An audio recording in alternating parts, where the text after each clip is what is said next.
So we've got a ratio problem from the PSAT. The ratio of x to y is 3 to 2. The ratio of y to z is 4 to 3. X, y, and z are positive numbers. What is the ratio of x to y plus z? There's a few ways to do this, and I'm going to concentrate on the easy way. Let me just write out, in terms of equations, what these statements say. The ratio of x to y, we can express that as a fraction, is 3 to 2. Express that as a fraction. Y over z, the ratio of y to z, that's 4 over 3. And we could do it in terms of just pure algebra. What is that? What is that ratio? The ratio of x to y plus z. And there's definitely a way to do that, but this is one of those ones where it's better to think kind of, okay, how could I do this in the simplest way? Could we figure out, basically, are there 3 explicit simple numbers that have these properties? Because if we can figure out what x, y, and z actually are, or with some examples of what they could be, then this isn't hard. And so, for example, here, x and y, x could be 3 and y could be 2. And then here, it's a little simpler to have y equals 4 and z equals 3. So that's not quite compatible. We're getting 2 different values for y. But could y be 4 here? Well, then what would x be? Well, so let's look at that line of reasoning. So the second given equation works with y equals 4 and z equals 3. Let's see. What do I want to do here? There we go. Z equals 3. Okay. Well, what about the first one?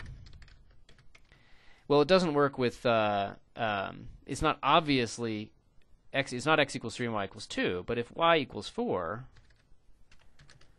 and I want to be x to be 3 halves of that, another way to say this is x equals 3 halves y.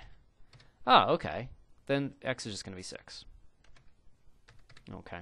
So it has a little bit of a trial and error feel to it. But we've got actually 3 numbers that totally work. If x is 6, y equals 4, z equals 3, then those work. Those have the correct ratios. Who cares if there's any other ones? Those work, and so that should give us the correct ratio of x over y plus c. And so that's going to be x over y plus c. You just calculate it. And that's going to be 6 over 4 plus 3 equals 6/7. And that's 6 to 7 ratio. That's answer C. Okay.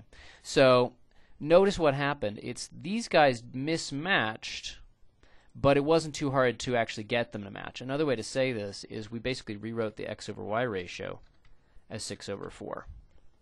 And if this denominator, the thing that's matched with y here, that's what's in common here, if that matches with the numerator here, then we're good to go. So in any problem like this, there's kind of a general method that if we have any variable that appears in both ratios, and it seems to be associated with different numbers, we just need to multiply top and bottom of one or both of these ratios to get those numbers to match. Once those 4s matched, we could just say, oh, x is 6, y is 4, z is 3. That works. And it's not the only way to do it, but that's a pretty good way to do it. Another way to look at what's happening is we weren't asked for the ratio of x over z, but it makes sense that if we weren't able to calculate the ratio of x over z carefully, then this more complicated thing probably wouldn't be within reach. Well, x over z, that's 3 halves. Well, that's x over y. So this is not really how I would think of the solution, but another way to understand the dynamics of what happened. To get the ratio of x over z, we kind of have to go through y. And so x over z is x over y times y over z. The y's cancel. And that's 3 halves times 4 thirds.